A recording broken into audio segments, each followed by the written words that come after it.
Bem, Shabbat Shalom mais uma vez a todos. Muito bem-vindo a todos vocês aí que também já estão aqui. Algumas pessoas já estão no YouTube nos acompanhando, ou esperando a gravação iniciar.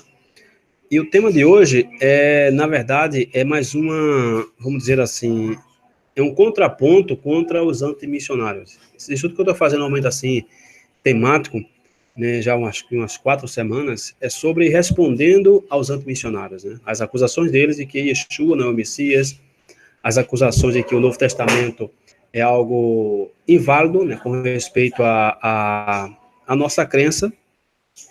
E hoje nós vamos abordar justamente um capítulo 9 de Daniel, e desde já deixei na descrição do vídeo um estudo que foi gravado por mim, Pedro, eu acho que é o Messias, é o tempo da vinda do Messias, quando nós comentamos alguns aspectos dos profetas, e Pedro especificamente explicou Daniel 9. Então, no livro de Daniel, nós encontramos uma profecia bastante importante com respeito a essa figura messiânica, né, que justamente é um personagem que é prescrito por Daniel e por outros profetas, porém em forma de código, que tem um prazo específico para se cumprir deveres, esse Messias. Então, cristãos identificam esse personagem de Daniel 9 como sendo o Messias, como sendo, não como Yeshua, né, na parte dos ortodoxos, por exemplo, mas se considera esse personagem como o Messias, porém, eles rejeitam essa posição, de que Daniel 9 está justamente falando de um personagem não Messias. Bom, depois só tira viu? Então, nesse estudo de hoje, nós aqui vamos fazer o quê? Vamos dar um passeio pequeno no livro de Daniel, né, em apoio a essa posição messiânica, né, e também cristã, porque o cristianismo crê também dessa forma, de que essa profecia, nós encontramos o cumprimento dela na pessoa de Yeshua. Então, essa profecia, ela é uma profecia significativa e por vários motivos. Por quê?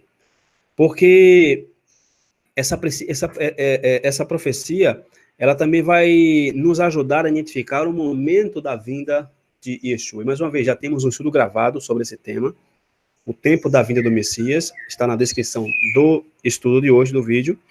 Então, também temos um estudo chamado O Quarto e o Sétimo Dia, são 2 partes, onde nós falamos sobre justamente, obrigado, irmão, essa questão da vinda do Messias ao templo. Então, antes da gente chegar à passagem principal, que é o tema de Daniel, vamos aqui considerar alguns do que de respeito a esse tema da vinda do cronograma do Messias. E aqui eu enumerei alguns pontos, principalmente os principais, que nós podemos ver aqui que Daniel foi um profeta e um exilado na Babilônia. O segundo ponto é que Daniel, ele lembrou que o livro de Jeremias foi profetizado e que o exílio da tribo de Judá duraria 70 anos. Então, esses 70 anos estavam determinados, né, conforme a gente lê Daniel 9, versículo 3, ou 1 e 3. O terceiro ponto é que Daniel, ele confessa seu pecado e também o pecado do seu povo. E Daniel, ele vai orar para que Deus restaure também a Israel. Então, por isso que também gravamos um estudo chamado Marcos capítulo 1, né, o nome Jesus, tinha uma razão específica de ser de o anjo colocar o nome do Messias de Yeshua, que era justamente para cumprir essa profecia de Daniel, salvar o seu povo dos seus pecados, que era justamente a oração aqui de Daniel feita pelo seu pecado e pelo pecado do seu povo. Então ele ora para que se restaure o povo de Israel, para que se restaure o templo, e tire justamente do exílio ao povo de Judá e regresse justamente à terra de Israel. E o outro ponto é que, enquanto Daniel estava orando, o anjo Gabriel vai fazer uma visita, ou fez uma visita a Daniel, e dar a Daniel uma visão, assim, uma visão angelical dos planos do Eterno. E o último ponto é que Gabriel, ele justamente, a revelação de Gabriel para Daniel vai muito mais além da oração de Daniel. Porque a gente muitas vezes só vê Daniel como um profeta que recebeu a revelação das 70 semanas. Porém, nós esquecemos de olhar o contexto de Daniel 9 para conhecer o coração de Daniel. Daniel estava disposto a orar por quem acreditava na Torá e por quem não acreditava. Independentemente se o judeu acreditasse ou não, ele não se portou. Esse Pai perdoa os nossos pecados. Daniel orou por todo o povo. Então, o fato de que essa profecia ela vai justamente ofuscar a oração de Daniel sobre o retorno de Judá da Babilônia e a reconstrução de Jerusalém, isso vai demonstrar que essa profecia, além de verdadeira, ela é uma profecia significativa. Por quê? Porque Gabriel, ele está justamente dizendo a Daniel, Daniel, ouvia a sua oração sobre as 70 semanas do exílio do povo de Judá, porém essas 70 semanas chegaram ao fim, Daniel. Porém, eu estou aqui para falar sobre algo muito mais além do que as 70 semanas. As 70 semanas é uma profecia fenomenal, porém, dentro das 70 semanas está contido outra profecia, que é sobre esse personagem. Então, em Daniel capítulo 9, Daniel 9, versículos 24 ao verso 27, diz o seguinte, só voltar aqui um pouquinho a tela. Daniel capítulo 9, verso 24 ao verso 27. E diz o seguinte: 70 semanas estão determinadas sobre o teu povo e sobre a tua santa cidade, para cessar a transgressão, para dar fim ao pecado, e para expiar a iniquidade, e trazer a justiça eterna, a visão e a profecia, e para ungir o Santíssimo. 5. Sabe e entende, para restaurar, edificar a Jerusalém, até ao Messias, o príncipe, semanas e sescenas, e as ruas e o muro se reedificarão, mas em tempos angustiosos. E depois das 62 semanas será cortado o Messias, mas não para si mesmo. O povo do príncipe que há de vir destruirá a cidade e o santuário, e o seu fim será com inundação, até ao fim haverá guerra. Estão determinadas as assolações. E verso 27 disse: e ele firmará aliança com muitos por uma semana. E se entende normalmente que esse ele aqui que vai firmar uma aliança é o anticristo. Isso é uma interpretação tradicional do cristianismo, que aqui se refere, ele vai firmar uma aliança, que eu não sei de onde tiraram, de 7 anos, e com 3 anos e meio o anticristo vai partir, não vai querer mais aliança, vai quebrar o pacto, aí vai se passar como um Deus. Porém, o contexto aqui está falando de quem? Do Messias, o príncipe. E ele fará uma aliança com muitos. E se você vai em hebraico, a palavra é a palavra Hagabi, né? Não me recordo se é bem assim, ou é Hagabi ou Hagabá, uma coisa assim, que tem a ver que ele vai justamente confirmar, o Hagavé, ele vai confirmar um pacto que já existia. Por quê? Porque a palavra muitos que aparece aqui é um termo em hebraico chamado harabim, que somente se usa esse termo em torno do povo de Israel, da congregação de Israel.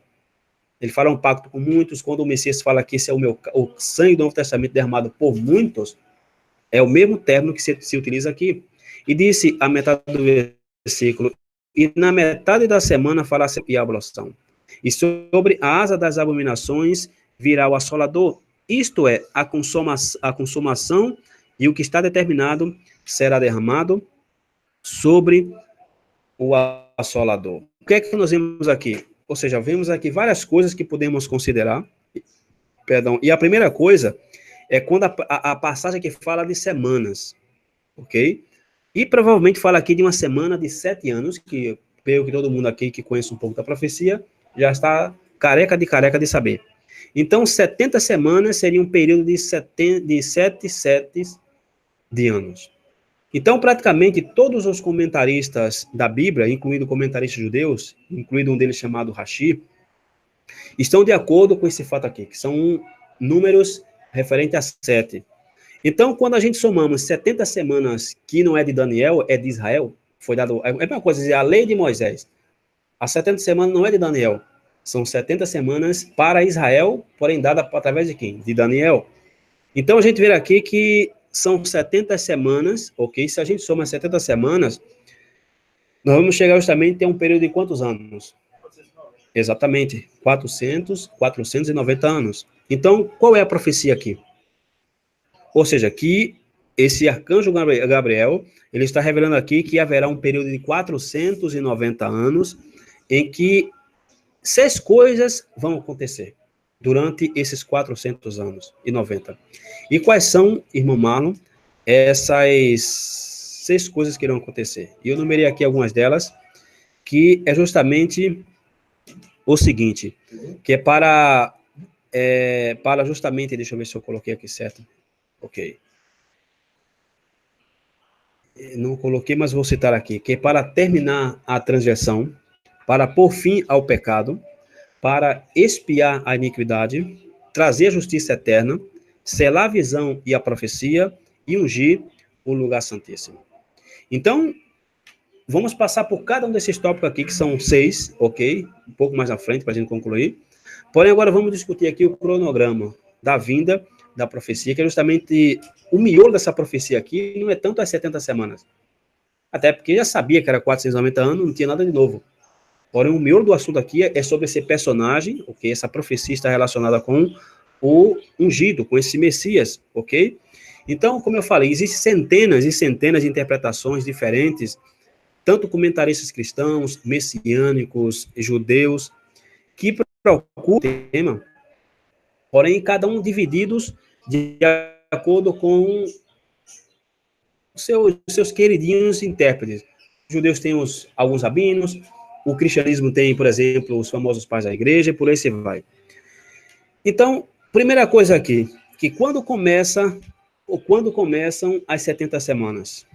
Porque, de acordo com o texto aqui, as primeiras 7 semanas, ou seja, os primeiros 49 anos, né, dos 490, começarão desde a saída da palavra para o quê? Restaurar a cidade de Jerusalém. Então, são 490 anos que começam justamente com essa palavra de reedificação da cidade de Jerusalém. Então, aqui tem datas específicas, né, que foram propostas como um ponto de quê? Desde a saída da palavra, mais uma vez, para restaurar a cidade de Jerusalém. Isso aconteceu já? Ao longo da história, sim. Várias vezes Jerusalém foi reconstruída, foi reedificada.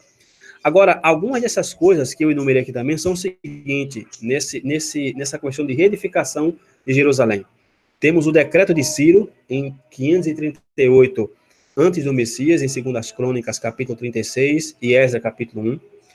Temos o decreto de Dário, em 521 antes de Cristo, isso está em Esdras 6, 1 ao 12. Temos o decreto de Artaxerxes, em 400, Artaxerxes 1, 457, Esdras capítulo 7. E temos a comissão de Artaxerxes 1, em 446, isso está em Neemias 2, verso 5. E, embora nós sabemos que exista argumentos sólidos, né, a favor e contra cada uma dessas sugestões aqui, porque o judaísmo ortodoxo usa, por exemplo, aqui como personagem Ciro. Inclusive, no estudo que gravamos sobre o tempo do Messias, o Pedro explicou muito bem isso aí, não vou entrar aqui em tanto detalhe. Então, Daniel 9:25 simplesmente não nos fornece suficiente informação para a gente dizer com certeza qual é a mais precisa desses 4 pontos aqui, se foi Artaxerxes, se foi Ciro e etc. E talvez nós possamos chegar a uma resposta sólida ou talvez determinada quando a gente começa a entender o trabalho de reconstruir a cidade de Jerusalém. É um estudo um pouquinho técnico que vocês vão entender perfeitamente. Por quê? Porque, de acordo com Esdras e de acordo com Neemias, a construção das muralhas de Jerusalém começou no decreto desse Artaxerxes em 457. Então, talvez pudéssemos dar o quê? Uma data aproximada de quando justamente essa palavra, essa ordem saiu para que fosse reconstruída a cidade de Jerusalém. E outra vez, a data exata, irmãos, é contestada. Ou seja, ninguém pode dizer com clareza, particularmente eu. Por quê? Porque possivelmente nós possamos entender esse período de 490 anos, começando pela volta da época da reconstrução de Jerusalém. Então, daí que começou a se contar essa data. E outra, que quando as 70 semanas, né, de Daniel chegam ao fim, e quando se chegou ao fim, inclusive eu tenho um estudo chamado A Profecia, parte 1 e parte 2, que se calcula, em base a alguns, vamos dizer assim, experts, estudiosos de profecia, que se cumpriu, por exemplo, agora, quando Israel completou 70 anos. A Babilônia, perdão, a ONU, por exemplo, um ano anterior, né, completou também 70 anos. Então, alguns estudiosos de profecias, que aí sim completou as 70 semanas de Daniel. Então, como eu falei, a partir da leitura do texto aqui, fica claro que esse período de 490 anos, a destruição do templo em Jerusalém, porque aqui diz que o povo do príncipe que há de vir destruirá a cidade e o santuário. Então, mais uma vez, messiânicos, cristãos, estão de acordo com isso. Não podemos negar que o cristianismo esteja errado nessa visão. Porém, também, alguns comentários judeus, e altamente renomados, por exemplo, que vamos compartilhar aqui alguns pensamentos dele, e um deles, por exemplo, é Rashi. Rashi comentando esse capítulo 9 de Daniel e o verso 25, vejam vocês o que é que Rashi ele vai dizer assim. Ele vai dizer o seguinte, olha, deixa eu voltar aqui para a página. Disse, Agripa, rei da Judeia, que reinou no tempo da destruição, será morto. E o povo do futuro monarca irá destruir. Isto é, Tito e seus exércitos. Então, isso é Rashi comentando o texto de Daniel. Ok? Isso está justamente no site Rabad. Tem uma Torá e os profetas comentado por ele. Agora, veja o que é que Rashi... Para Rashi, quem é o Messias aqui em Daniel 9? O rei Agripa. Para ele, o Messias é o rei Agripa. Porém, vamos dizer que essa interpretação de Rashi é sem fundamento.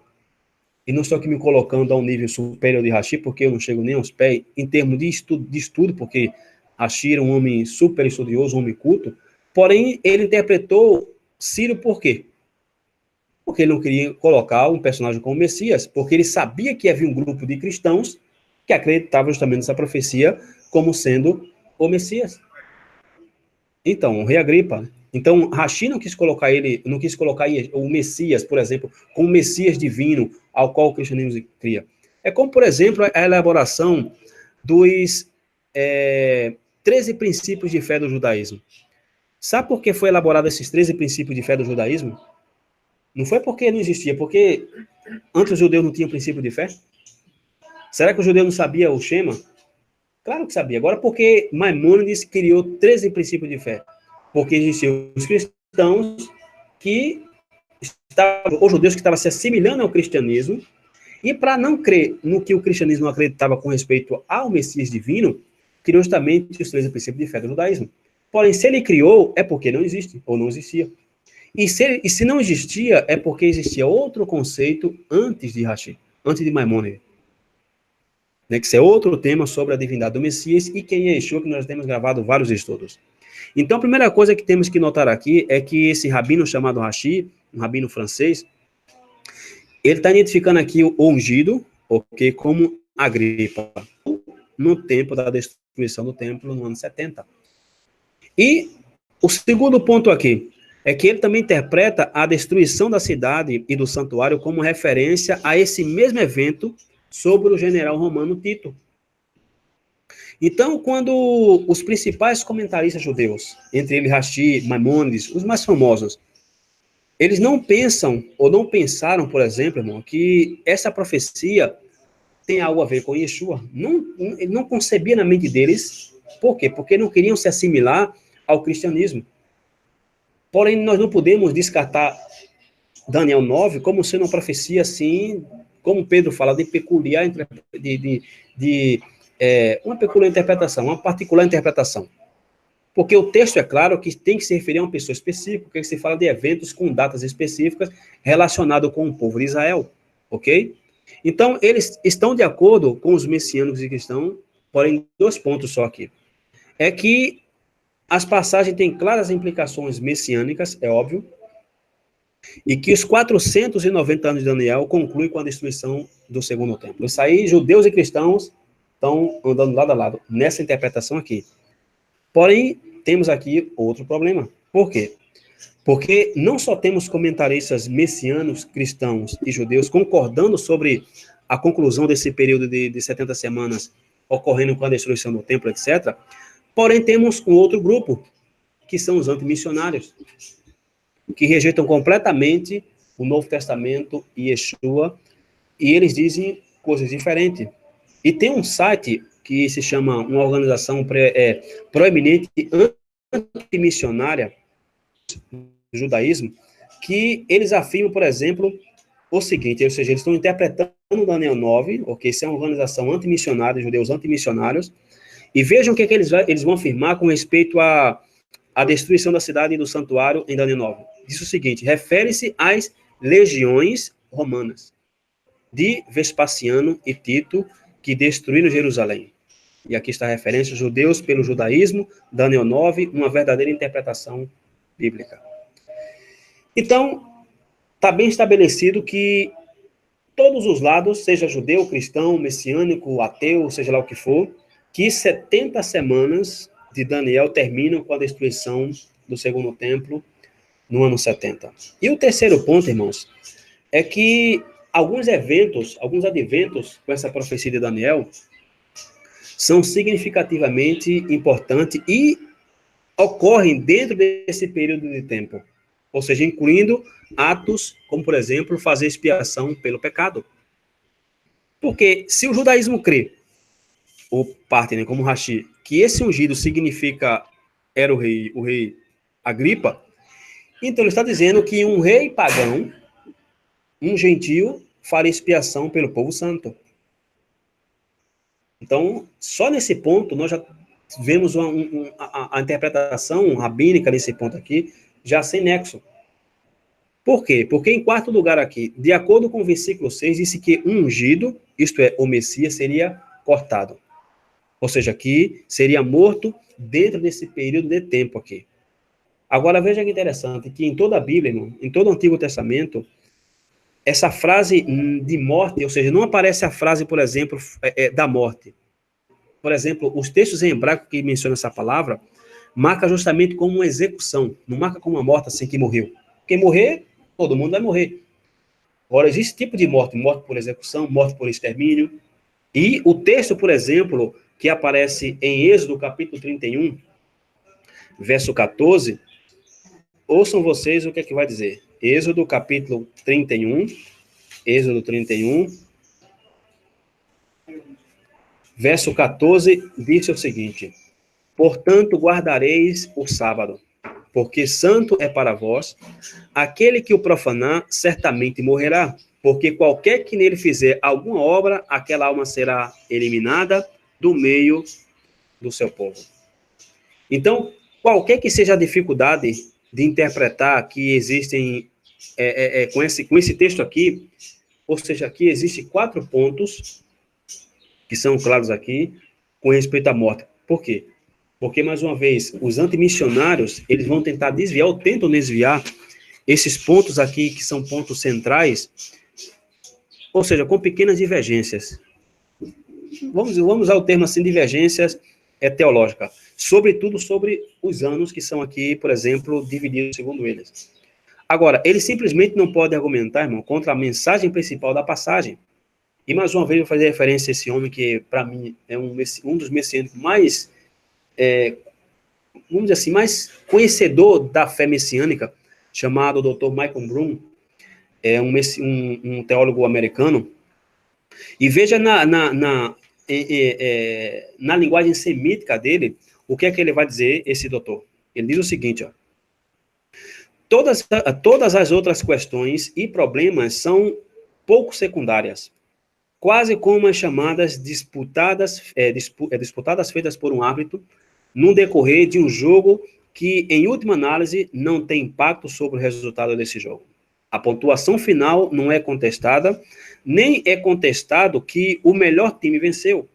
A única coisa discutida é o jogo. É o mesmo com Daniel capítulo 9, verso 24 a 27.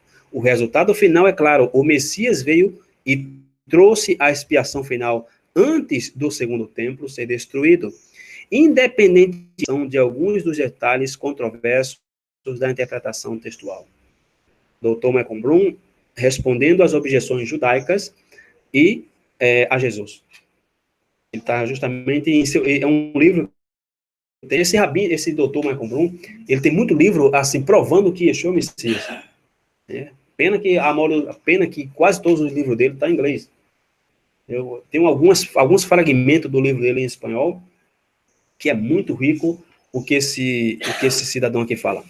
Então, o cronograma dessa profecia já fala volumes de uma figura, né, messiânica que tinha que realizar atos profundos de redenção. E não era redenção de qualquer coisa, era uma redenção de expiação pelo pecado. Por quê? Porque, inclusive, Daniel já estava até como que chorando. Rapaz, está se cumprindo as 70 semanas. Então, tinha que vir alguém fazer uma expiação nítida, clara, profética por esse povo. Então, isso aqui, esse personagem que faria a redenção teria que ser cortado. Ou seja, teria que ser executado. Agora, tudo isso tem que ser antes do templo ser destruído. Então, isso aqui vai justamente reduzindo esses argumentos, né, de alguns candidatos, né, que o judaísmo apresenta. Então, a única questão que resta aqui agora, irmão, é saber se essa profecia foi cumprida antes que o segundo templo fosse destruído, ou Daniel é um falso profeta. Então, ninguém vai crer, ninguém é louco em sã consciência dizer que Daniel é um falso profeta, que ele falou besteira. Por quê? Porque isso significaria que a figura messiânica de que Daniel está falando aqui deve ter sido cumprido, ou deveria cumprir atos de redenção, e depois seria cortado, porém, antes do ano 70. Então, qual seria outro candidato, a não ser Yeshua, que se encaixasse nessa profecia? Por isso que, se nós cremos que há de vir outro Messias que não seja Yeshua, podemos rasgar a Bíblia, podemos fazer que nem Paulo fez, comamos e bebemos, e amanhã morreremos.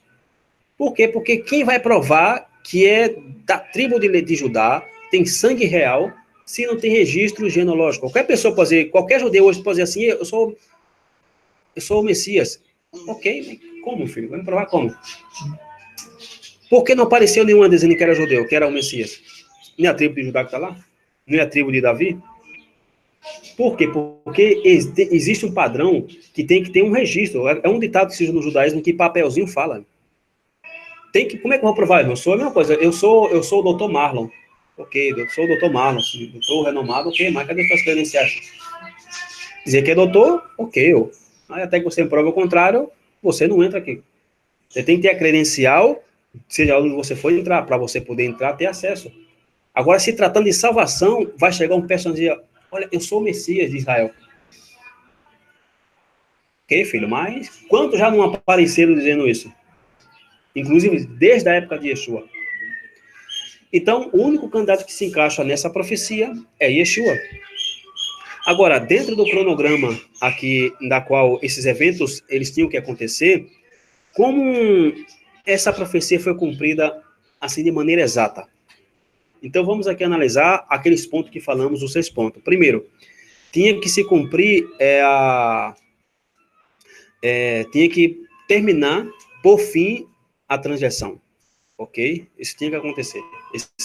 Esse ungido tinha fim, colocar um fim na transgressão do povo de Israel. E as transgressões, os pecados, porém, estão acontecendo ainda ou não? Obviamente que estão. Desde o ano 70, ok? Então, isso aqui não se refere, irmão, porque aqui a gente poderia argumentar, realmente, os antimissionários, o seguinte, ok. Inclusive, eu tenho um amigo meu que ele não crê em Yeshua, em Jesus, nada assim, realmente. Mas não disse que Jesus levou todos os pecados, não? E agora, aí, existe essa transgressão da lei hoje, ele que existe. Porém, essa palavra transgressão aqui, Daniel, não significa necessariamente como que colocar um fim assim na de cessar. Aqui está falando aqui de cessar o clímax da transgressão. Colocar um freio, porque se fosse realmente cessar, então já teria havido a redenção, ninguém não precisaria morrer na cruz, ninguém, por quê? Porque já pôs fim, porém o fim aqui é por fim no clímax. Colocar um freio na transgressão. E interessante que em Gênesis capítulo 15, nos diz que Abraão e seus descendentes deveriam esperar 400 anos para herdar a terra prometida. Já que o pecado dos amorreus não atingiu o quê? A sua medida plena. E vejamos o que disse Gênesis capítulo 15, verso 16, dizendo o seguinte: então disse Abrão, saibas de certo que pereirá a tua descendência em terra alheia, e da escravidão, e será por. Mas também eu julgarei a nação a qual ela deve servir, e depois sairá com grande riqueza. Verso 15: e tu irás a teus pais em paz, e em boa velhice será sepultado. Verso 16: e a quarta geração tornará para cá, porque a medida da injustiça dos amorreus não está ainda cheia. Então, quer dizer o quê? Que aquela quarta geração foi quando o pecado dos amorreus atingiu seu máximo nível. Você chegou num status que já não podia chegar mais. Chegou no clímax. Então, de modo para que Deus pudesse, vamos chegar assim, julgar esses marroquinos, né? O que é que tem que fazer? E justamente julgar os seus próprios atos, né? Para justamente colocar Israel aí como um propósito que o Eterno tinha, pois era fazer o quê? Trazendo Israel para fora do Egito e colocando aqui, porém, até quando o povo não pôde entrar? Até quando chegasse o clima, morreu. Enquanto não chegasse o clima do pecado, o povo não entraria. Deus tem um propósito específico. Então, quer dizer o quê? Que a geração que rejeitou Yeshua, por exemplo, é quando a transição foi concluída, chegou no máximo de transição. Ou seja, a rejeição a Yeshua no primeiro século foi o clímax da transição. Porque eles rejeitaram a própria palavra feita em carne. Por isso que ele falou, Jerusalém, Jerusalém, né? E começa ali a chorar, o quanto te amo. Né? Tantos profetas foram em vez de ti, tu mataste. Eu quis te ajuntar como uma galinha junto aos seus pintinhos, porém não quisesse. Por quê? Porque chegou o máximo. É a mesma coisa de um filho, por exemplo, chegar assim no extremo de dar uma surra na mãe. Isso é o clímax da transição. Enquanto o filho é rebelde, vai ali e fala um pouco alto com a mãe, não é lógico que isso não é aceitável, mas chegou a bater na mãe, ou um esposo que chegou a bater na esposa, esse é o clímax do divórcio. Já não dá para continuar mais. Porém, enquanto não chega esse clima, essa pessoa está aturando e vai melhorar, mas quando, por exemplo, chega a bater numa esposa, o filho bate na mãe, isso já é caso de, vai embora, não dá mais, já tomar medidas protetivas. Por quê? Porque a qualquer momento pode matar essa pessoa. Então, chegou o clímax no pecado do povo de Israel naquela época, ao rejeitar Yeshua. Então, por isso que Yeshua, no livro de Marcos capítulo 23, no verso 32, Yeshua vai dizer que essa geração sofrerá a culminação da transgressão das gerações anteriores. Ou seja, que o pecado das transgressões anteriores vai culminar no tempo de Yeshua. Então, aqui, verso 32 ao verso 36, disse: enchei-vos, pois, a medida de vossos pais. Serpentes, raça de víboras, como escapareis da condenação do inferno? Portanto, eis que eu vos envio profetas, sábios e escribas, a uns deles matareis e crucificareis, e a outros deles açoitareis nas vossas sinagogas, e os perseguireis de cidade em cidade. Verso 35. Para que sobre vós caia todo sangue justo que foi derramado sobre a terra, desde o sangue de Abel, o justo, até o sangue de Zacarias, o filho de Berequias, que matastes entre o santuário e o altar. Quem foi que matou esses homens? A liderança do povo de Israel. Não vamos colocar aqui os judeus. Porque os judeus, naquela época, a maioria não tinha nem sequer, só tinha pedra para jogar. E quem estava com posse do poder era quem controlava a nação. Sempre foi assim. Quem está com quem manda é quem dá as ordens.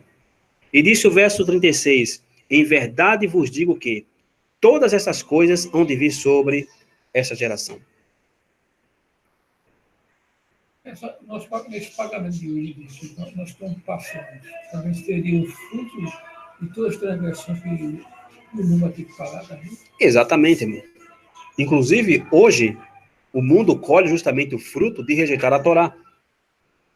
Principalmente o Brasil, né, o Brasil hoje, que é um país cristão, está colhendo fruto na corrupção, na promiscuidade, em tudo que é de ruim está no Brasil, pelo simples fato. Não vou dizer assim, não vou ser assim exagerado aqui, não vou ser aqui uma pessoa assim leviana. Porém, vou colocar aqui 50% de culpa do Brasil estar como está hoje é culpa da igreja evangélica. Por quê?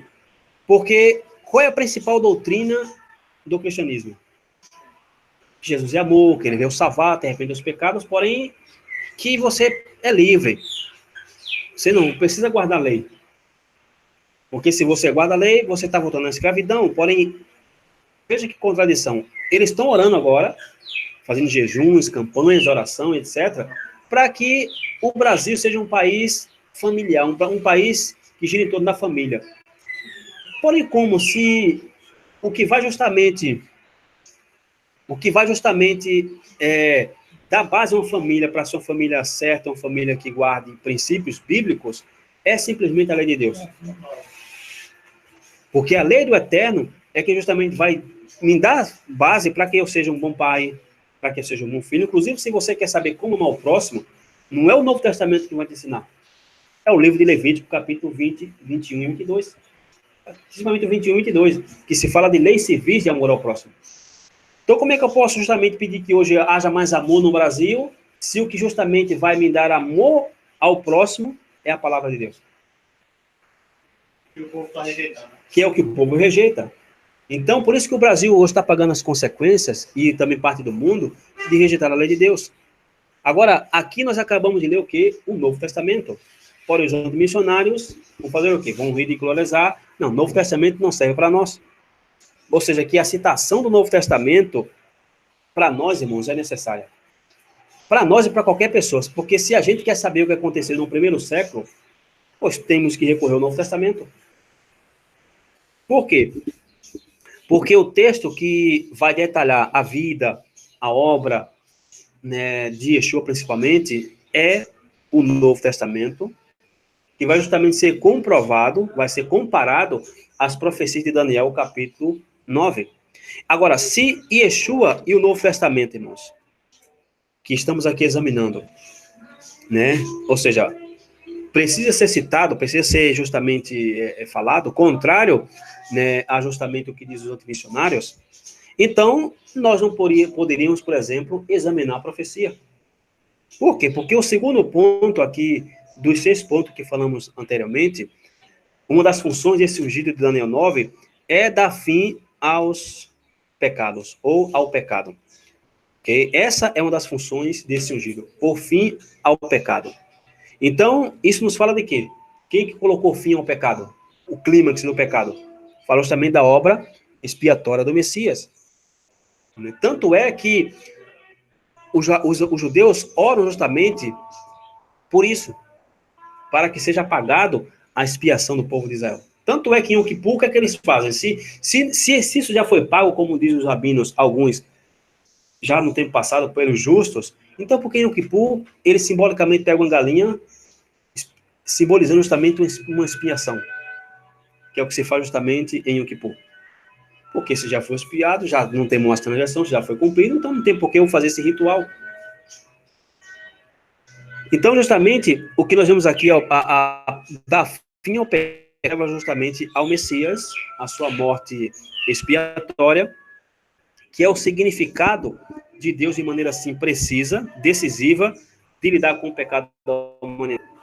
E é interessante que na carta aos Hebreus, capítulo 10, Hebreus 10, 17, diz o seguinte, e aqui o contexto de Hebreus 10, é falando do Messias, disse, mas este, havendo oferecido para sempre um único sacrifício pelos pecados, está sentado à destra de Deus. Daqui em diante, esperando até que os seus justos por esse cabelo dos seus pés. Porque com uma só oblação, aperfeiçoou para sempre os que são santificados. Verso 15, também o Espírito Santo nos testifica, porque depois de haver dito, esta é a aliança daqueles dias, diz o Senhor. Porei as minhas leis em seus corações e as escreverei em seus entendimentos. Acrescenta, e jamais os pecados iniquidades. Hebreus 10, 12 ao 17. Então, a morte e a ressurreição de Yeshua é o poder do pecado. Ou seja, e quando Yeshua supera através da sua morte o poder do pecado, o que é que ele faz? Ele inaugura, ele instala, por assim dizer, a nova aliança. Mencionada aqui pelo escritor aos Hebreus da carta do livro de Jeremias 31, a qual a Torá seria escrita no coração das pessoas, no coração do seu povo. Então, essa profecia plenamente feita na vinda do Messias, né, na sua vinda, essa profecia de Jeremias 31, que Hebreus está citando, irmão, ela foi cumprida parcialmente. Por que parcial, irmão? Porque nós não estamos vendo plenamente a nova aliança. Porque se você ler todo o conto de Jeremias, vai dizer o quê? Que ninguém vai dizer a seu próximo, conhecereis o Senhor, porque todos me conhecerão. Então, a profecia, ela se cumpre de maneira parcial, ou seja, uma primeira parte, e tem uma segunda etapa para essa profecia se cumprir. E ela vai se cumprir, vamos dizer assim, na segunda vida, entre aspas, do Messias. Por quê? E aqui surge também uma pergunta. Onde na Bíblia, no Antigo Testamento, fala de uma segunda vinda? Porque, assim, eu já fiz falado sobre a palavra segunda vinda, que na verdade não existe no Novo Testamento a palavra segunda vinda. Porém, vamos supor que exista. Vamos dizer que realmente é o que todo mundo fala, que vai vir uma segunda vez, etc. Porém, onde está escrito isso no Antigo Testamento, que o Messias viria duas vezes? Dificilmente vamos encontrar. Por quê? Porque o Antigo Testamento, ele ensina que o Messias, ele vai reunir todo Israel de volta à sua terra. Ok? E disse aí em profeta Isaías, por exemplo, que ele vai proporcionar uma era de paz, né, vai disseminar o conhecimento, todos vão me conhecer, como disse o profeta Jeremias, e disse que Deus vai ser conhecido em todas as nações. Os gentios saberão o meu nome. Todo mundo vai saber quem é Deus quando o Messias cumprir essa profecia de trazer todo Israel de volta à terra. Porém, argumenta-se que o Messias não cumpriu essas profecias messiânicas. Então, se ele não cumpriu essas profecias messiânicas, porque realmente pergunta, Israel voltou à sua terra? Uma pequena parte. Diz Hebreus, há centenas de bilhões de estrelas, irmão, ou seja, é uma coisa assim, sem nexo, não tem comparação. Você comparar 70 milhões, 18 milhões de judeus que há no mundo, quantos habitantes há no mundo? 7 bilhões. Ou seja, 17 milhões para 7 bilhões, irmão, não é nada. Onde está a promessa que Deus fez a Abraão? E a sua descendência seria como a estrela do céu, como a areia da praia. Abraão, se tu puder contar as areias da praia, sua descendência. Como Abraão não pôde contar, pronto, agora... Como Abraão não pôde contar a descendência através da areia da praia, então Abraão, tua descendência será incontável. Então, se Yeshua não cumpriu, segundo os antimissionários, essa profecia, segundo eles, Yeshua é um antimissionário. Agora, e nós, como seguidores de Yeshua? Como podemos responder essa objeção? Porque é uma objeção válida, irmão. Realmente não aconteceu a volta dos exilados, não há uma era de paz, Israel vive disperso, Israel é governado, por queira que não, por nações estrangeiras. Porque quem dá maior força, ou seja, quem protege Israel, é lógico, é o Eterno, porém, humanamente falando, quem protege Israel? Hoje, atualmente? Os Estados Unidos. A ONU vamos dizer assim, contra, né? Que é contra a Palestina. Exatamente. Então, Israel está sendo, entre aspas, em certo sentido, governado pelos gentios. Então, cadê a profecia, irmão? Que nós seremos libertos. Porém, nós, como crentes no Messias, como nós vamos responder uma objeção dessa? De que realmente não, irmão, isso aconteceu. Porque a resposta cristã e a resposta messiânica é padrão. Não. Yeshua vai trazer essas profecias na sua segunda vinda. Ok. Porém, onde no Antigo Testamento ensina essas duas vindas? Faz de conta que eu sou um antimissionário. Então, eu perguntando a vocês, né? Você não precisa me responder, cada um responde a si mesmo. Por quê? Porque, na verdade, irmão, como é que eu posso falar? Se o Messias, realmente, Yeshua é o Messias, e nós cremos que o Novo Testamento é como que é uma continuidade do Antigo Testamento, então tudo que está escrito no Novo Testamento tem que haver um parâmetro no Antigo Testamento, porque senão deixa de ser verdadeiro, deixa de ser confiável. Então, se ele é o Messias com base no fato de que ele eventualmente fará isso, na sua volta, na sua segunda vinda, porém, onde podemos, de maneira clara, objetiva, provar que realmente Yeshua vai cumprir essas profecias quando ele voltar essa última vez. Por quê? Porque a doutrina da segunda vinda, como eu acabei de falar, irmão, é apenas uma invenção do Novo Testamento.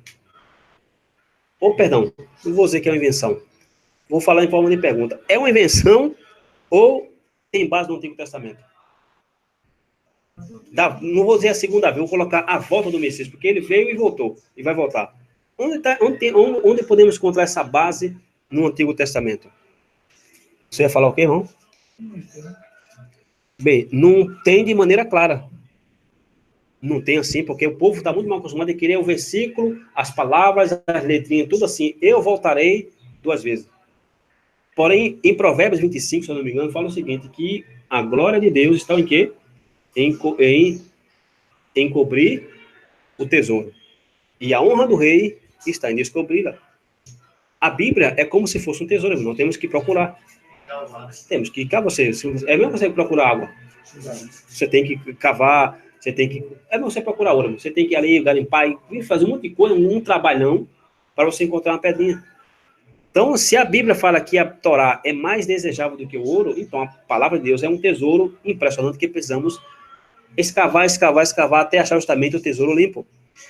Então, para a gente começar aqui a ver ou responder essas objeções, irmão, nós podemos aqui, por exemplo, estar aqui examinando algumas profecias dos profetas, por exemplo, irmão, e provar que também não se cumpriram na sua época.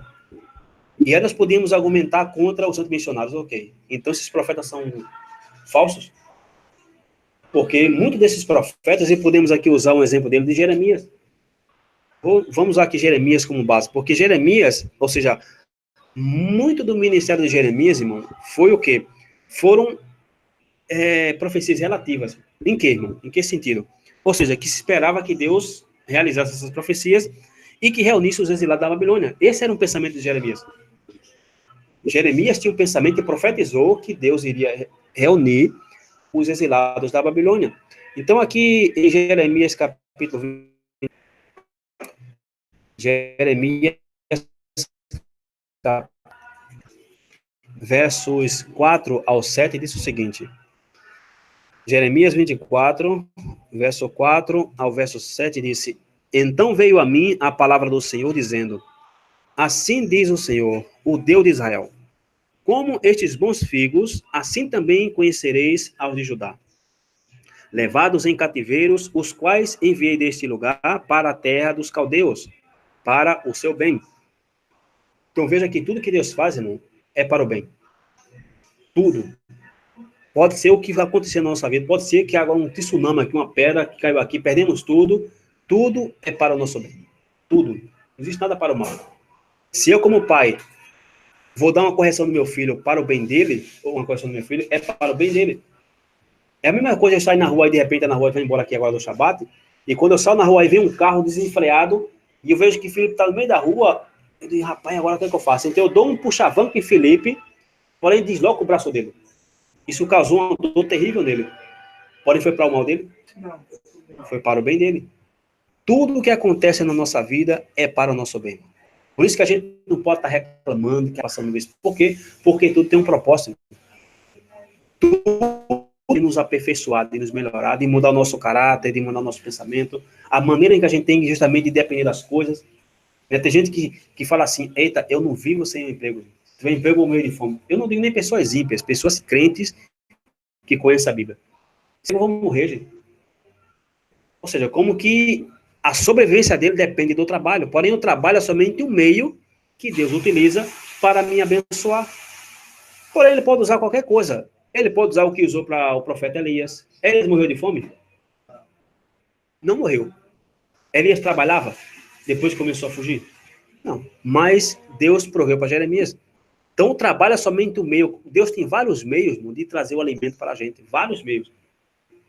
Usa pessoas, usa seja quem for, não importa quem ele vai usar. Ele usa os seus propósitos para o nosso bem. Por isso que fala aqui que Israel ou Judá ia ser levada para um lugar, para a terra dos caldeus, para o seu bem, para que o povo se arrependesse. E disse o verso 6, porém, por eles, para o seu bem. E os farei voltar a esta terra, e edificá-lo-ei, e não destruirei, e plantá-lo-ei, e não os arrancarei. E dar-lhe-ei coração para que me conheçam. Veja o propósito de Deus de levar o povo para a Babilônia. É o mesmo propósito que Deus levou o povo de Israel para o Egito. Por isso que a gente, no Shabat, quando a gente termina de celebrar o Shabat à noite, a gente lê, por exemplo, Deuteronômio capítulo 8, que é o que você conhece em hebraico como uma bênção de Birkat e Ramazon. A bênção de agradecimento pelo sustento. Ele ali, aquele versículo vai até o versículo 14, se eu não me engano, que se fala que ele nos sustentou e nos humilhou, etc. Porém, qual foi o propósito de Deus levar o povo de Israel para o deserto? Para saber o que tinha no coração do povo. Se eles iam crer nele pelo que ele é, pelos milagres que ele viu no Egito, ou pelo o Deus Todo-Poderoso, pelo El Shaddai, vamos assim dizer. Esse é o propósito, muitas vezes, de Deus nos dar uma aflição, uma crise de, seja lá o que for, financeira, sentimental, seja lá o que for, é para saber aonde está o nosso coração. Se vamos confiar no homem, porque o homem vai falar. É a mesma coisa, a pessoa toda semana, todo dia, dá uma nota de dinheiro a você. Você passa a confiar nessa pessoa. E quando essa pessoa, você fica, como que agora eu vou morrer, não vou pagar minhas contas. Por isso que vem provas nas nossas vidas, para quê? Para que faça em você depender unicamente dele. Somente dele. Por quê? Porque o ser humano é o meio que ele vai usar. É a mesma coisa de eu querer, ou seja, é a mesma coisa, o machado não está cortando a madeira, porém quem está usando o machado? O machado é somente o meio para cortar a lenha. Porém quem está usando o machado é uma pessoa. Então eu não posso dizer assim, eita, se não fosse esse machado eu não cortava não. O machado sozinho não iria cortar a madeira. O machado tem um propósito de cortar, porém ele vai ser usado por alguém. Então eu disse aqui que o Eterno dar-lhe-eis um coração para que me conheçam, porque, verso 7, porque eu sou o Senhor, e ser-me-ão por povo, e eu lhes serei por Deus, porque se converterão a mim de todo o coração. Esse foi o propósito da Babilônia. E em Jeremias capítulo 32, versos 36 ao verso 40, diz o seguinte, verso 36 ao 40 disse, e por isso agora sim, diz o Senhor, o Deus de Israel, acerca desta cidade, ok, de Jerusalém, da qual vós dizeis, já está dada na mão do rei da Babilônia, pela espada, pela fome e pela pestilência, eis que eu os congregarei de todas as terras, para onde os tenho lançado na minha ira, e no meu furor, e na minha grande indignação, e os tornarei a trazer a este lugar, e farei que habitem nela em segurança, ou nele, perdão. E eu lhe serei o seu Deus. Vejam vocês a profecia de Jeremias, que é dizendo aqui. Verso 29, e lhes darei um mesmo coração, e um só caminho, para que me temam todos os dias, para o seu bem, e o bem de seus filhos depois deles. E farei com eles uma aliança eterna, de não me desviar, de fazer-lhes o bem, e porei o meu temor nos seus corações, para que nunca se apartem de mim. Então, entre outros textos também de Jeremias, diz o que aqui? Que Deus congregaria todos os exilados da terra ao qual ele os enviou na sua ira. Ou seja, que iria trazer de volta o povo de Judá da Babilônia. Que Jerusalém seria construída, reconstruída, ou seja, que iriam voltar todo mundo para a terra, Jerusalém seria... Isso Jeremias pensava que ia ser no tempo de Jesus? Claro que não. Eles pensavam que era no seu tempo. Daniel pensava que a profecia dele ia 70 semanas, será que vai chegar no primeiro século? Não, eles pensavam que era no tempo dele. Daniel não pensava assim, não, porque se fosse assim, ele não estava preocupado em fazer aquela clamor todo. Estava ali intercedendo e orando em direção ao tempo. Não, isso vai se cumprir lá em 2019, eu não vou me preocupar nada. Ele não estava preocupado por quê? Porque ele estava pensando que era nos seus dias. Por isso que alguns textos do Novo Testamento parecem contraditórios, por exemplo, a Torá. Paulo tem um texto que Paulo fala o seguinte, que diga aos solteiros, né, que não se casem, fiquem como eu. Ou seja, isso não é contra a Torá, não? Claro que é. Porém, em que contexto Paulo falou que um solteiro não é para se casar? Porque para Paulo, o Messias vinha nos seus dias. A redenção chegaria nos seus dias. Então, é como eu falava aqui de manhã, se você vai pensar em se casar, isso custa tempo, planejamento, o teu foco não vai estar mais aqui. Não vai estar no reino de Deus, nas coisas do céu. Vai estar em a casa, e o móvel, e como é que eu vou fazer. Enfim, e de repente, por isso que se fala que o povo se casa, dá se casamento, por quê? Porque a mente da pessoa não está voltada à palavra. Uma pessoa casada, né, ou solteira, que vive para a palavra, qual é o pensamento dela? Pois é, a palavra. Porém, no momento em que ela se casa, irmão, ela tem que dividir o pensamento dela em três negócios. Se for o homem, ele, a mulher e Deus. Primeiramente Deus, né? Segundo a mulher e depois ele. Então, quer dizer o quê? Que Deus já não vai ter o tempo suficiente que ele tinha na tua vida. Teu tempo agora vai ter que ser dividido por 3. Se houver filho, já se divide por 4, 5, 6 e, consequentemente. Então, para Jeremias aqui, Jerusalém seria reedificado, o povo seria voltado da Babilônia, ou seja, que haveria um retorno nacional do povo judeu da Babilônia. Porém, a pergunta que eu faço para cada um de nós, e cada um responda a si mesmo, e alguns antimissionários aqui talvez vejam esse vídeo, alguém que duvida do Novo Testamento, a pergunta é, essa profecia de Jeremias se cumpriu? Exatamente, não se cumpriu. Eles foram, porém não voltaram no tempo de Jeremias. Por quê? Porque os exilados, eles retornaram da Babilônia, ou seja, a cidade foi restabelecida, foi reerguida. Por quê? Porque todos os exilados que, na época de Jeremias, estava sendo profetizado que iria ser levado, né, como, por exemplo, Jeremias aqui, ele fala, não aconteceu por quê? Porque a profecia, irmão, ela tem duplo cumprimento. Então, tem que saber que a profecia de Jeremias, ela foi cumprida em parte. Ela não foi cumprida plenamente. Por quê? Porque se for assim, irmão, nós temos também que rechaçar o Antigo Testamento. Por quê? Porque não foi cumprida. Você acha que Isaías pensava que o reino milenar, por exemplo, quando se fala da paz mundial, ia ser daqui, sei lá, ao tempo que nós vivemos hoje? Claro que não. Eles pensavam que era nos seus dias. O leãozinho vai morar com o cordeiro, vai haver uma paz entre os animais, né? Não tanto que seja uma paz assim que você vai pegar uma cobrinha e botar um leão, não. É que o leão vai te ver e vai correr atrás de você. E ninguém vai... Qual é o prazer de eu estar brincando com a cobra? Quando se fala que a cobra mora lá com o lobo com o cordeiro, é que não vai ter mais essa briga por como se chama, cadeia alimentar. Não vai ter mais esse de um leão querer matar um veado. Não, vai passar na frente dele assim, não tá nem aí. Exatamente, porque é isso que vai existir. O povo confunde que, vamos deitar em cima da serpente. Não, a serpente não vai te picar.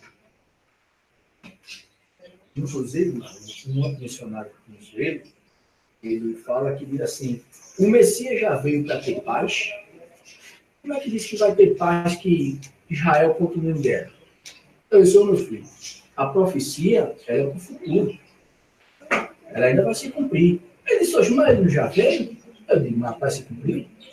Não, porque o povo não buscava paz.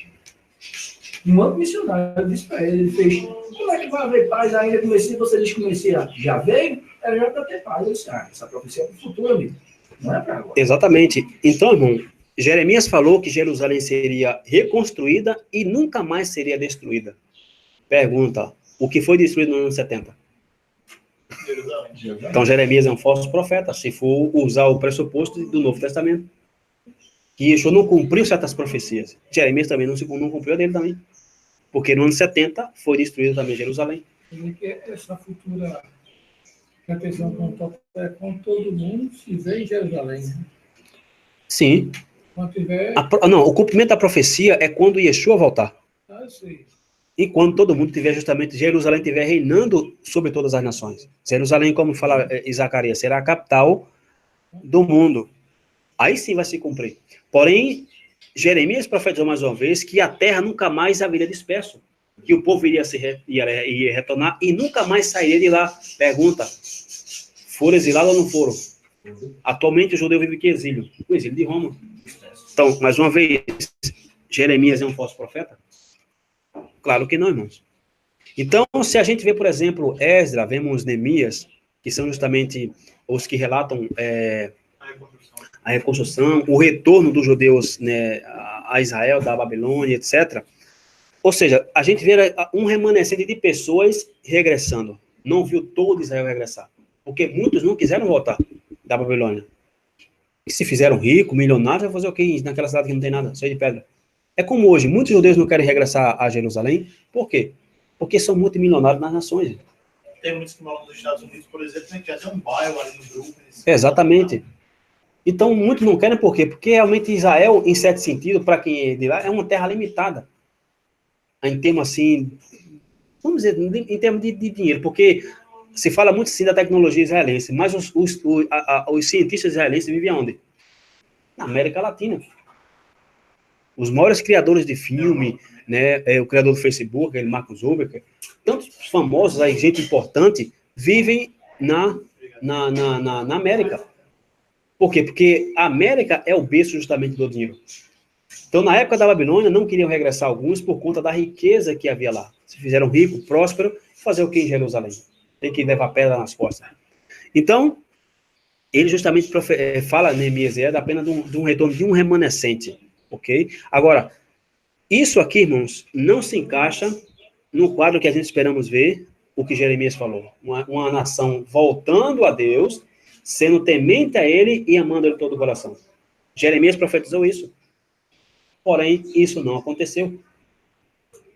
E também Jeremias profetizou muitas outras coisas que acontecem, por exemplo, aconteceram exatamente como ele disse que aconteceria. Muitas coisas que ele falou aconteceu e muitas coisas que ele não falou não aconteceu, porém não significa que não irá acontecer.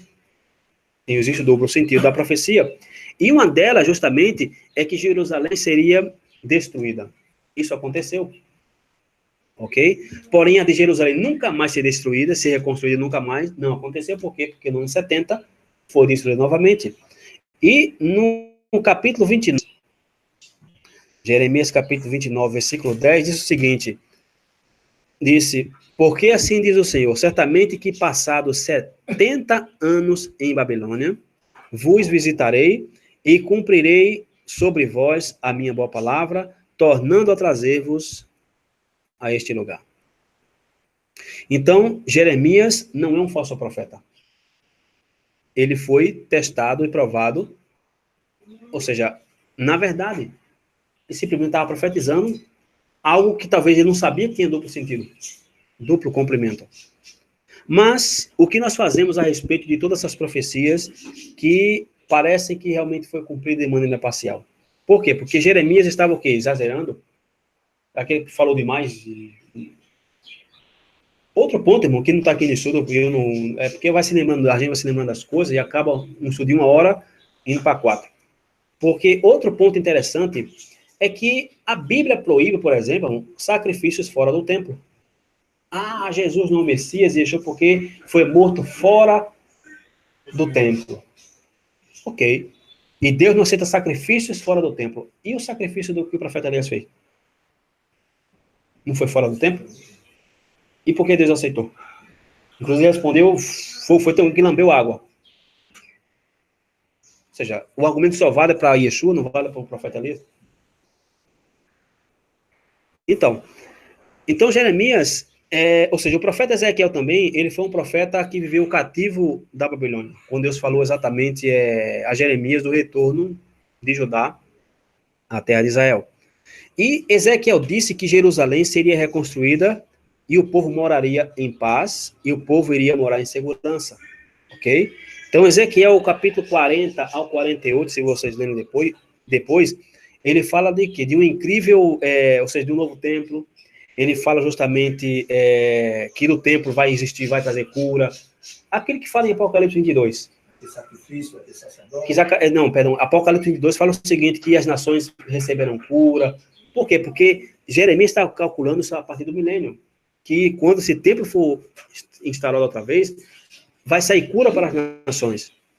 Agora, o capítulo 36 de Ezequiel, ele foi profetizado em um retorno massivo dos exilados de Israel. Ou seja, que eles iriam receber um novo coração, eles receberiam a lei no seu coração e eles iriam obedecer a Deus em todos os seus mandamentos. Então, Ezequiel, capítulo 36, verso 26 ao 28, disse: E dar-vos-eis um coração novo, e porei dentro de vós um espírito novo, e tirarei da vossa carne o coração de pedra. E vos darei um coração de carne, porei dentro de vós o meu espírito, e farei que andeis nos meus estatutos, e guardeis os meus juízos, na terra que eu dei a vós, e vós sereis o meu povo, e o vosso Deus. Então, novamente, a pergunta é: essas profecias aqui foram cumpridas? Em parte. Em parte não, em parte sim. Por quê? Porque o povo de Judá, por exemplo, retornou à terra, Jerusalém foi reconstruída junto com um novo templo, ou seja, e muitos judeus voltaram como é que se diz assim, para o eterno. Agora, muito do que foi profetizado aqui também não aconteceu. Por quê? Porque no segundo templo, por exemplo, não foi construído de acordo com as especificações, por exemplo, que dá Ezequiel 40 ao 48. O segundo templo já não tinha a mesma característica do que Ezequiel profetizou desse outro templo. Já foi construído de uma forma um pouco diferente. Então, se fala o quê? Que um remanescente iria se voltar para o eterno, porém nem todo Israel recebeu um coração novo.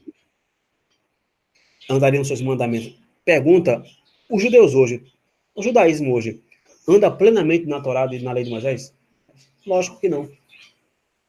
Existem outras leis, as leis rabínicas, né, nas outras halahot, interpretações, outras leis rabínicas, que não são lei de Moisés. Então, eles não têm literalmente, nenhum de nós temos literalmente a lei escrita no nosso coração. Está de forma parcial.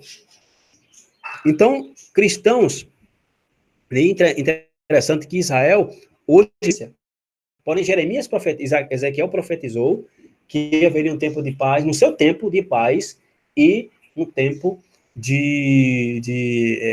sem violência. Então vamos esquecer Yeshua, vamos esquecer o Novo Testamento, vamos supor que a profecia de Jeremias é só do Antigo Testamento para trás. Vamos considerar. Então, se nós cremos só no Antigo Testamento, essa profecia aqui de Ezequiel deveria ser cumprida. Porém, Israel vive em ataque de terrorismo, pressionado pelas nações, acochado pelo mundo, odiado por outros. Israel não é a luz do mundo atualmente, em termos bíblicos. Então, se for calcular assim, Ezequiel também é um falso profeta. Vamos esquecer o Novo Testamento, que se argumentam que isso é o papel de Yeshua. Porém, Ezequiel já profetizou aqui que o Eterno iria fazer isso. Aqui ele está falando aqui do Messias. O Eterno iria colocar o coração novo dentro do povo. Não disse aqui que era o Messias. Disse o Senhor, o Eterno. Então, ou o Eterno é mentiroso, ou a profecia de Ezequiel também tem um duplo significado. É verdade?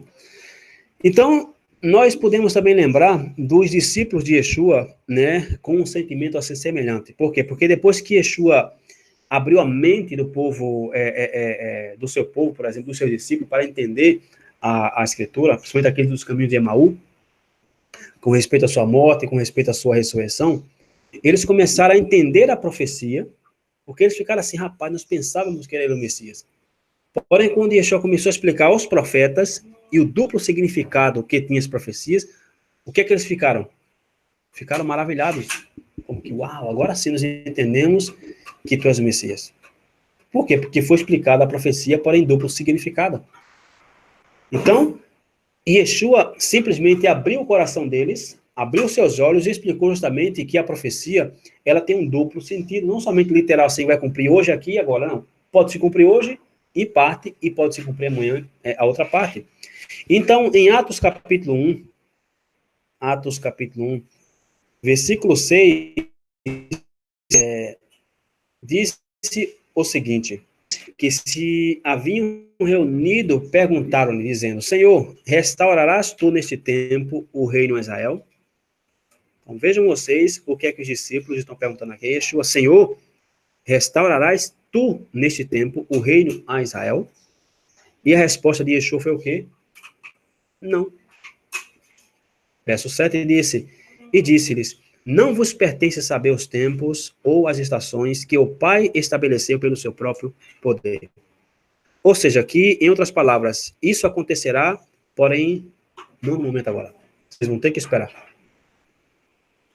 Então, como a gente está aqui, ou seja, examinando o Antigo Testamento e provando que essa profecia de Daniel se aplica a Yeshua, e dentro do contexto aqui de uma segunda vinda, que não cumpriu, ou seja, isso aqui nos leva a uma questão para saber se o Antigo Testamento, mais uma vez, fala de uma segunda vinda.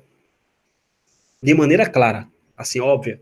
De maneira clara, nunca iremos achar. Por quê? Porque a Bíblia, né, ela justamente, ou seja, aqui uma base bíblica para a profecia, irmãos, é justamente que a profecia tem fases de cumprimento. Oi?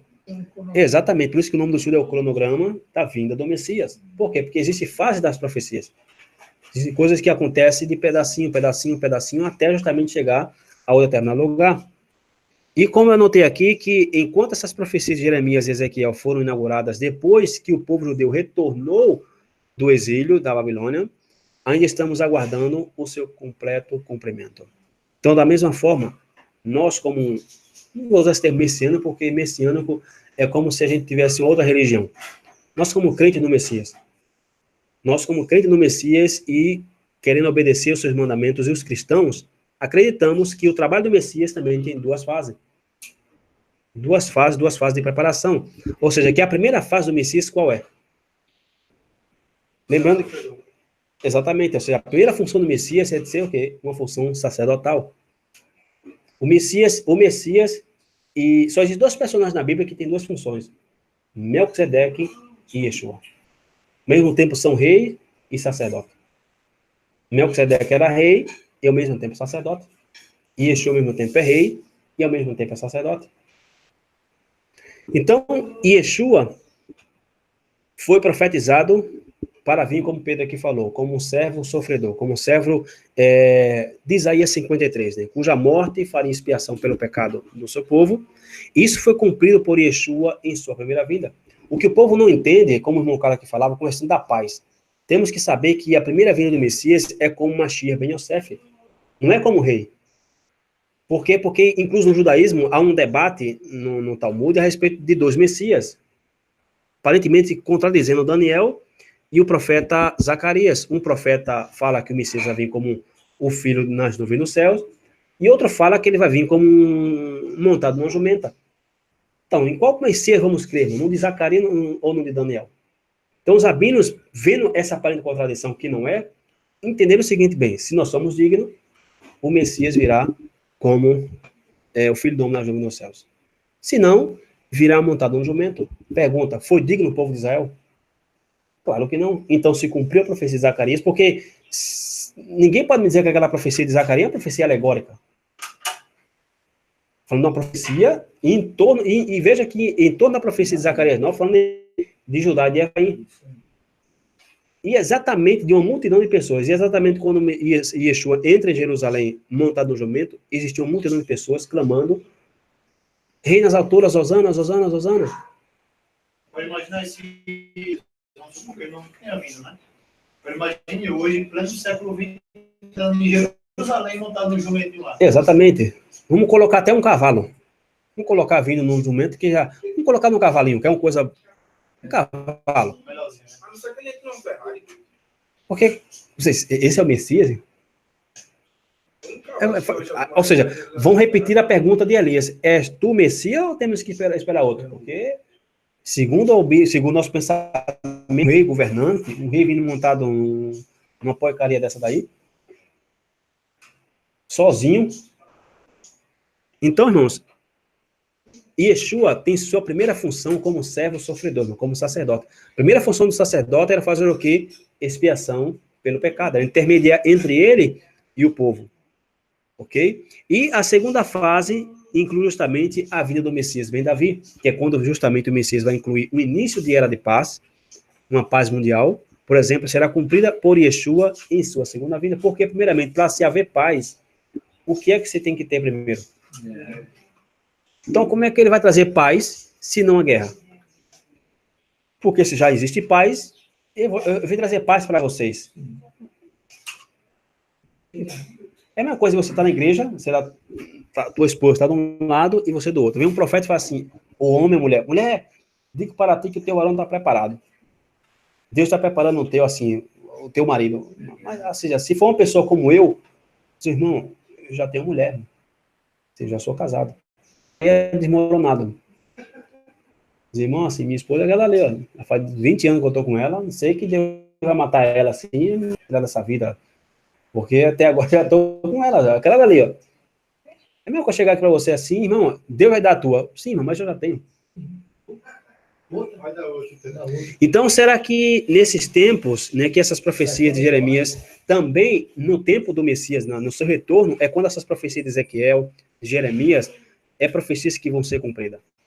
Então, como sabemos que a profecia, por exemplo, as profecias messiânicas posteriores, né, serão cumpridas algum dia? Pois, por quê? Porque a primeira fase já foi cumprida. O Messias já cumpriu a função de sacerdote. Inclusive a palavra Corém, se você pegar a palavra Corém no paleo-hebraico, se forma até uma ponte. Inclusive a palavra sacerdote está conectada com uma ponte. Porque ele era um intermediário que conectava você a Deus. Ele levava você ao eterno. Por isso que Paulo fala que nós temos um único mediador, que é Yeshua. Por quê? Porque Paulo entendeu o conceito de sacerdote, que é o que media entre o ser humano e Deus, já que ninguém pode chegar assim a Deus. Imagina agora tiver será que eu posso agora chegar em Brasília assim, chegar lá no palácio, eu quero falar com o Bolsonaro. Assim, sem mais nem menos, não. Eu tenho que passar por um monte de gente para saber o que é que eu quero, não é se chegar, vem falar com o rei aqui, gente. Vai ter uma conversa com o rei aí.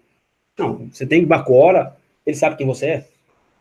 Se chegou aquele doutor lá dos Estados Unidos, um doutor famoso, e uma vez que falar com ele não deixou entrar, imagine eu. Um Zé Ninguém. Imagine chegando com o rei do universo. Eu quero falar com o rei aqui. Não, você tem que ter hora marcada, ele tem que saber o que você quer para ele te aceitar e ver se o que você vai falar é de relevância ou não. Então, os primeiros frutos, né, nos asseguram justamente essa colheita que virá através do Messias. Ou seja, aqui o Messias vai justamente cumprir, né, ou seja, o cumprimento da primeira fase da profecia messiânica já se cumpriu, e o segundo se cumprirá quando o Messias retornar. E também, desde que Yeshua, sendo aquele que já cumpriu a primeira fase da profecia, na sua primeira vinda, então nós temos todas as razões para acreditar que o Messias é o único capaz de cumprir essas profecias de Zacarias, de Jeremias e a profecia de Ezequiel na sua vida. Porque, pergunta, irmão, qual é o rabino que tem a capacidade de trazer todos os exilados dos 4 cantos da terra? Qual rabino atualmente pode fazer isso? Não existe. Tanto é que todas as manhãs, na oração de Jaharete, eles pedem a Deus traga os exilados das nações. Por quê? Porque eles não podem fazer isso. Então, se realmente Yeshua não é o messismo, porque é impressionante como é que, se Yeshua não é o messismo, então como é que está vindo essa massa de gente cristã se apaixonando por Israel, pela Torá? A gente vê até um povo assim, meio abestalhado na internet, se travestindo de judeu. Então, assim, eu acho assim até bonito. Né? Não estou criticando assim. Digo bestalhado num bom sentido assim. Tão bobos assim, e agora é Shabbat Shalom, com seu pãozinho, com sua velhinha acesa. Ou seja, quem que está causando isso no coração das pessoas? Qual é o rabino que disse, olha que lindo? Qual foi o rabino, atualmente, que nos fez, por exemplo, ter a sede de sair da nossa casa, na violência que vimos aqui nesse Brasilzão velho, para vir se reunir em lugares distantes, em casa, só porque o rabino falou pra gente? Nenhum, irmão, não existe. O único que pode fazer isso aqui é Yeshua. Agora, é pecado, não é pecado você falar do Yeshua, porque Yeshua, assim, você está tendo um intermediário. Agora, orar pela cinza de Isaac, por exemplo, não é. Porque o judaísmo ortodoxo, eles oram clamando a Deus pela cinza de Isaac. Que purifique, inclusive oram no túmulo de Raquel. Enfim, a contradição, e as pessoas que começam a negar, é aquela coisa, a cegueira é uma coisa triste. O ismo deixa a pessoa, porque ismo significa doutrina. A doutrina, por isso que Paulo fala, ó insensatos Gálatas, quem vos convenceu a não obedecer à verdade? Ou seja, uma doutrina, porque a doutrina não é somente bíblica. Tem a doutrina bíblica e tem as doutrinas. E a doutrina do judaísmo, do ismo, ela fascina a pessoa. Fascina tanto, é como uma pessoa cegamente apaixonada. Não vê o defeito da outra. Tá louca a pessoa, não, ele te traiu. Não, não foi, não é mentira. Não consegue ver por quê? Porque está perdidamente. É como, por exemplo, me desculpe se alguém que nos assiste foi eleitor dele. O caso do Lula. Gente que morre, dá a vida, ele não roubou nada, não. Pobrezinho inocente. Está mais do que provado que o cara roubou. Mas a cegueira da pessoa não consegue enxergar. E a mesma coisa se parte para a questão da religião. Você está assim, não, mas na minha igreja, não, aqui não, aqui nós temos amor, nós somos de Deus. Enfim, a cegueira está tão grande que você mostra na Bíblia e a pessoa não consegue ver. E quando vai ler o versículo, lê outra coisa, porque os olhos não conseguem ler o que está escrito ali. Lembra-te do sábado para te santificar. Amarás o teu próximo a ti mesmo. Esse versículo de amarás o teu próximo a ti mesmo. Ou seja, é uma cegueira ou não é? Irmã, aqui não está falando de amar o próximo, não. Está falando de amar o Shabat. Até porque começa com a letra L, lembra-te, e a amarás começa com a letra A. Não é possível que você está lendo um L e um A. Eu não sei que alfabeto é esse. Porque lembra-te do Shabat para o santificar. A pessoa vai ler, amarás o teu próximo a ti mesmo. Ou seja, é uma cegueira ou não é? Diga isso, Marlon, para os irmãos aí. Isso é um fato que aconteceu. Exatamente, isso é um fato, irmãos, que aconteceu pessoalmente comigo, com o Marcos e com o irmão Carlos. Bordamos um grupo de cristãos e pedimos para a pessoa ler esse versículo e conta assim, amarás o teu próximo como a ti mesmo. Se está em Levítico, nós estávamos lendo o livro de Êxodo. Assim, ela realmente transladou, ninguém sabe como ela traduziu aquele versículo naquilo, porque foi algo assim divino. Então, irmãos, para a gente concluir, há um precedente para a profecia bíblica sendo cumprida em fases mais uma vez. Como a gente viu aqui, nessas profecias relativas, né, do retorno dos exilados à Babilônia. Então, não devemos considerar incomum que as profecias sobre o Messias são padrão. E o terceiro ponto, para a gente concluir, é para expiar a iniquidade também. Por quê? Porque a morte do Messias é justamente na cruz, nos serve como base para justamente saber que a expiação pelo pecado e iniquidade, e através dessa morte a gente foi perdoado. Então, o próprio Yeshua disse que a sua missão era o quê? Dar a sua vida por suas ovelhas, ou por suas ovelhas. Em Mateus capítulo 20, ele fala que daria a sua vida por muitos. Por que não falou por todos? Ele falou por muitos. Porque, mais uma vez, naquele versículo de Daniel, capítulo 9, verso 27, fala que ele fará um pacto com muitos. Esses muitos que ele fala em Mateus 20, que daria a sua vida, é a mesma palavra, harabim, que é um termo usado para o povo de Israel. Agora, isso não significa que nós, como estrangeiros, não estejamos aptos para entrar aí. Desde que e quando tenhamos a atitude de Ruth, de reconhecer o Deus de Israel, ou seja, o teu Deus será o teu Deus, e o teu povo será meu povo. Ou seja, se o teu povo é meu povo, as leis que é para você, servem para mim também. Como é que eu posso ser um cidadão americano e chegar lá e querer impor? Não vou ver como vive no Brasil. No Brasil a gente pode pular catraca, a gente pode fazer o que quiser, jogar papel no chão. Ou seja, claro que não. Lá existe lei. Eu estou me enxertando naquele povo, então as leis deles são para mim. Então, se a gente for entender o foco principal do ministério de Yeshua e os autores do Novo Testamento, os seguidores originais de Yeshua, identificam a obra do Messias como um ato de redentor. E Pedro fala exatamente isso em sua primeira carta, capítulo 2, verso 24, dizendo o seguinte: levando ele mesmo em seu corpo os nossos pecados sobre o madeiro, para que, mortos para o pecado, e pelas suas fostes sarados.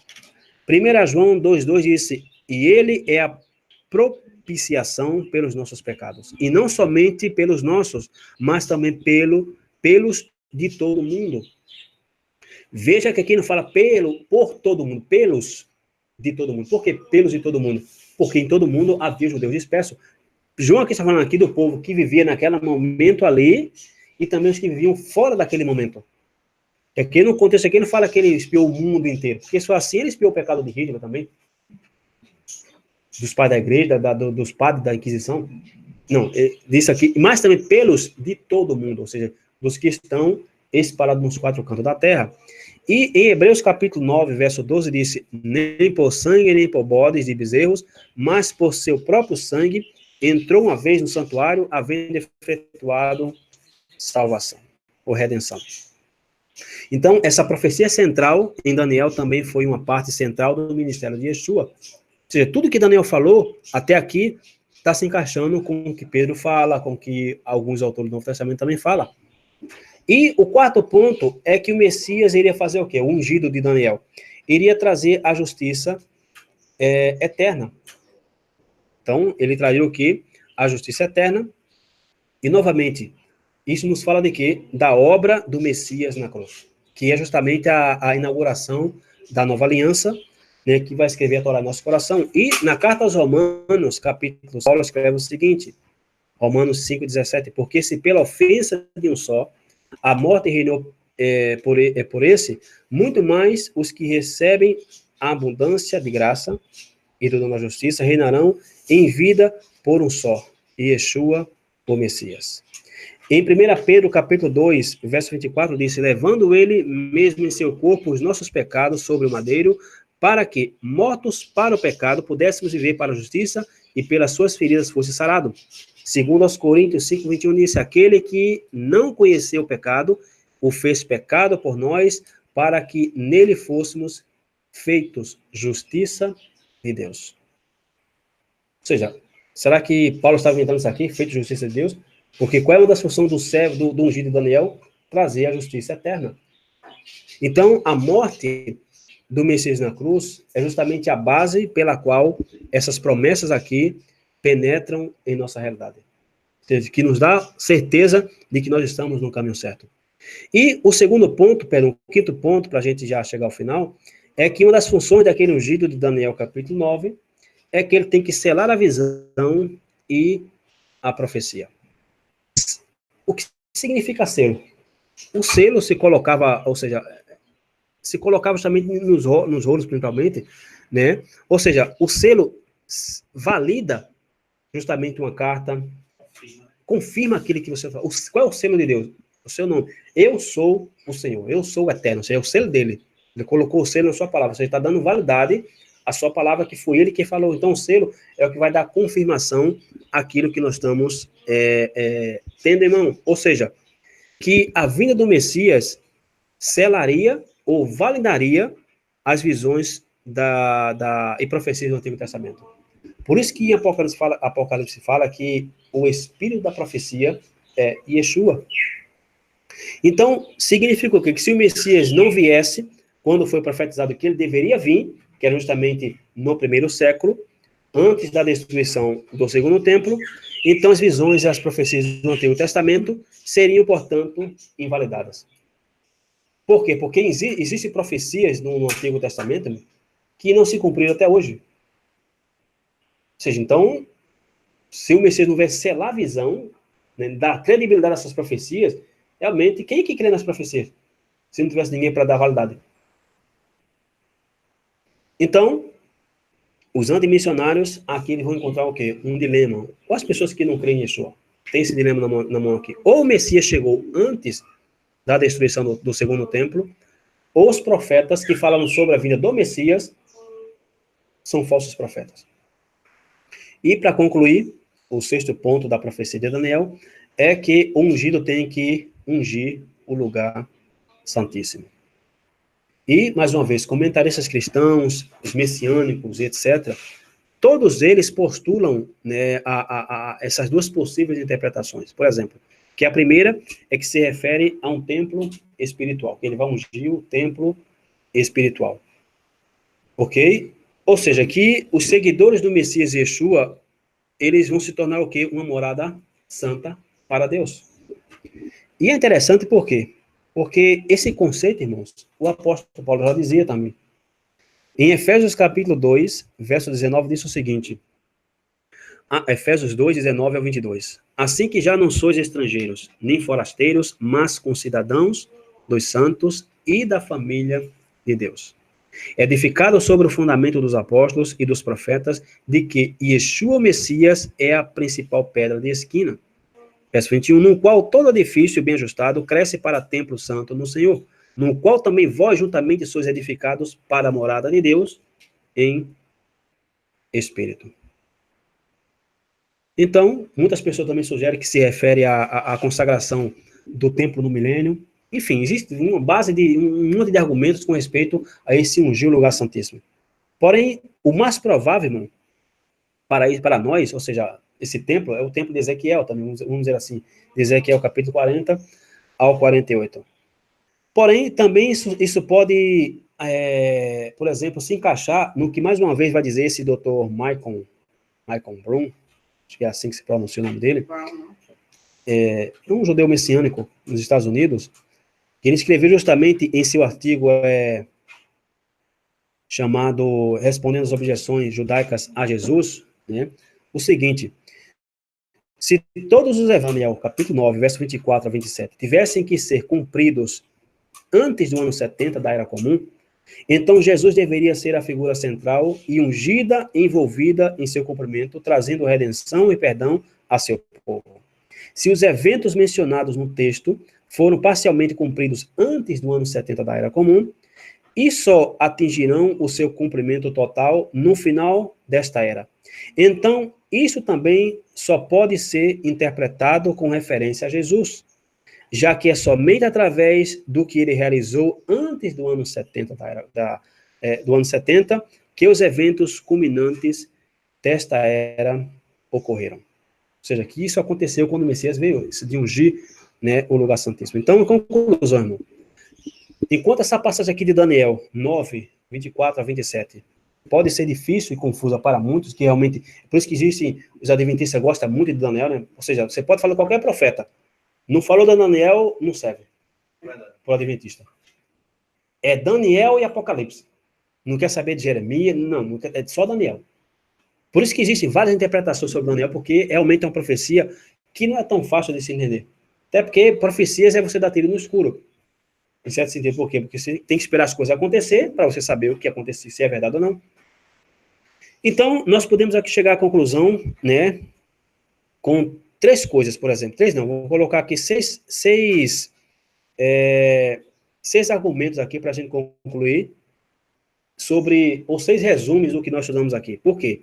Porque essa passagem, como eu falei de Daniel, possa ser difícil para nós entender e confusas para alguns, porém claras para outros. Por quê? Porque, primeiro, os comentaristas e teólogos cristãos, está numerado aqui na tela, messiânicos e judeus, concordam que esta passagem tem conotações messiânicas. Né? Nem todos os rabinos são contra que esses textos aqui são messiânicos. Segundo, uma figura messiânica, deixa eu ver se eu estou aqui online. Ok. Segundo, que uma figura messiânica aparece e morre antes da destruição do segundo templo, no ano 70, né, na época do Messias. Terceiro, que durante esse período, atos significativos de resgate são realizados. Quarto, tudo descrito em Daniel capítulo 9, do versículo 24 a 27, se encaixa perfeitamente com a obra de ideologia dos seguidores judeus originais de Yeshua, que eram chamados nazarenos, os da seita do caminho, conforme descrito no Novo Testamento. E quinto, que os antimissionários não têm melhores candidatos que satisfaçam o critério deles. Por quê? Porque quem é que eles vão encaixar em Daniel capítulo 9? Por quê? Porque a única objeção dos antimissionários, irmão, é minimizar o significado aqui de ungido. Colocar como Rashi, que colocou o rei Ciro. O rei Agripa, perdão, o rei Agripa. Porém, ou seja, como Rashi disse que essa figura ungida em Daniel 9 é o rei Agripa, que foi o último rei de Israel e foi morto na época de Jerusalém ser destruído no ano 70, e os antimissionários também tendem a concordar, irmãos, que a perspectiva de Rashi é verdadeira. Porém, aqui entra uma controvérsia com Rashi e os antimissionários. Por quê? Porque, como eu já falei anteriormente, irmão, todos nós concordamos que essa passagem de Daniel é uma passagem messiânica. Porém, a questão aqui é sobre quem essa passagem está se referindo, porque se fala de um povo específico. E, em segundo lugar, nós, como crentes no Messias, temos base clara, sólidas, para crer nessa interpretação de que essa profecia se aplica a Yeshua. Ou seja, que o Messias fez expiação por todos os nossos pecados, pelo pecado do povo de Israel, um ato redentor, uma obra expiatória. Então, em contraste com o que disse Rashi, irmãos, ou seja, que diz que esse rei aqui, ungido, se refere a Agripa. Agora, como é que pode se referir a Agripa, por exemplo? Porque, ou seja, se isso aqui, se essa profecia sobre Daniel 9, mais uma vez, se refere ao rei Agripa, né? E é uma profecia sobre os planos de Deus para o povo de Israel. Ou seja, é uma profecia que vai justamente ser cumprida, não porque o rei Agripa era de que povo? Não tinha nada a ver com o povo judeu. Né? Não tinha nada, inclusive, eles não queriam, eles odiavam os reis que governavam sobre eles. Imagine o imperador romano faz um sacrifício pelos judeus. Eu vou expiar o pecado de vocês. Para eles era uma abominação aquilo ali. Não aceitaram Antíoco Epífano. Então, se realmente isso aqui se aplica ao rei Agripa, ok? Pela morte de Agripa, por quê? Porque, como eu falei, para ficar bem claro, essa profecia de Daniel se aplica a um povo específico e uma profecia que ofusca, pelo menos, apelos de Daniel, por exemplo, pela restauração da terra. Porque Daniel que está pedindo não somente pelos pecados do povo, mas pela restauração da terra de Israel, uma profecia que está descrevendo atos redentores, como fazer expiação pelo pecado, trazer a justiça eterna, selar o lugar santo, o lugar ungido, e vinha o Rashi e diz que esse ungido é o rei Agripa. Faz sentido? Claro que não. Então, o Rashi e os antimissionários, irmãos, estão, ou seja, eles não estão corretos. Por mais eruditos que sejam, em interpretar que isso aqui é uma profecia que está culminando com a salvação do povo ser feita pelo rei pagão. E o sexto ponto, para a gente concluir, é que os candidatos devem aparecer dentro do prazo dado a Daniel, 9, 24, 27, para serem considerados. O único candidato que se encaixa aqui a curto e a longo prazo, pois é Yeshua. Então, que o Eterno nos dê entendimento, cada vez mais, e podemos estar assim aptos, não para responder todas as perguntas, porque não temos. Mas esses pontos centrais, irmãos, são importantes, por quê? Porque da mesma forma que está crescendo esse movimento messiânico de Techuvá, também está crescendo um movimento, irmão, de rechaço ao Yeshua. Muitas pessoas estão descrendo no Novo Testamento porque talvez nunca estudaram o Antigo Testamento. Estudam o Antigo Testamento de uma perspectiva rabínica, a Bíblia judaica. Ou seja, a Bíblia judaica, irmão, eu quero saber a Torá de Moisés, eu não quero saber da Bíblia judaica. Bíblia judaica, a Bíblia cristã é a Bíblia. Eu quero saber da Escritura Sagrada. É importante a interpretação rabínica? É. Porém, como também é importante algumas interpretações cristãs. Não podemos aqui descartar. Tem muitos teólogos cristãos, irmão, que têm um conhecimento profundo com respeito à profecia bíblica. Inclusive a profecia de Daniel, que está mal. E não é porque a pessoa é judia que está bem. Cada um pode puxar a sardinha para o seu lado, e cabe a nós fazer o que Yeshua disse, examinar as escrituras, porque cuidaste da vida eterna, e são elas que testificam de mim. Então, que o Eterno nos abençoe, Shabbat, Shalom a todos, Shavuot Tov, nós já estamos chegando ao final do Shabbat, e até o próximo estudo.